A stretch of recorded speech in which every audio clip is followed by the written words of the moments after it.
Le jaune cigarette du papier peint, reproduit à l'identique, entoure assiette, logo de bière ou encore trophée. Une parfaite reproduction de cet estaminet scarbécois, typique datant de 1722. Le nom Les Trois Rois pourrait évoquer les trois premiers rois de Belgique, Léopold Ier, Léopold II et Albert Ier.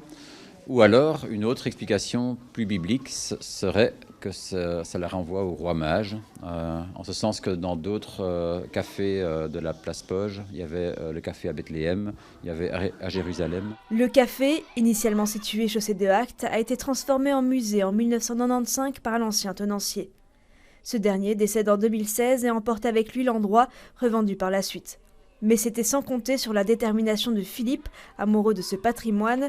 Sans réponse adéquate des politiques, il rachète tout le mobilier et la décoration pour 1 500 € et ouvre un pop-up 2 mois plus tard. 2 jours avant le rachat du bien par le propriétaire actuel, je suis entré une dernière fois dans le café, j'ai pris toutes les mesures et ça a donné lieu à ce décor grandeur nature qui a été construit par 2 scénographes. Le café historique maintenant se trouve au Citizen Corner, qui est un ancien bureau de poste reconverti en occupation temporaire. Donc le café, il reste au moins 6 mois ici, et puis il est à la disposition de tout le monde.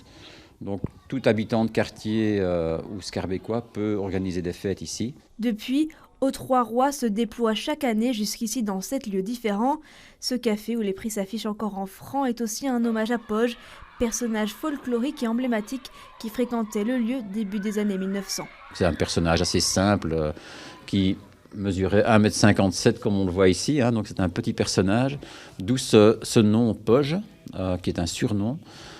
Poge renvoie à Polichinelle, Pouchenel, donc c'est un personnage marionnette. Il aplanissait tous les différends entre personnes en disant « allez-y juste, tout est juste, vous avez tous une paire de raisons dans la discussion, donc voilà, on aplanit et on boit un coup ». Philippe espère un accord avec la commune pour trouver un espace définitif au café. Il voudrait pouvoir poser ses 12 panneaux de décor au musée de la bière de Scarbeck.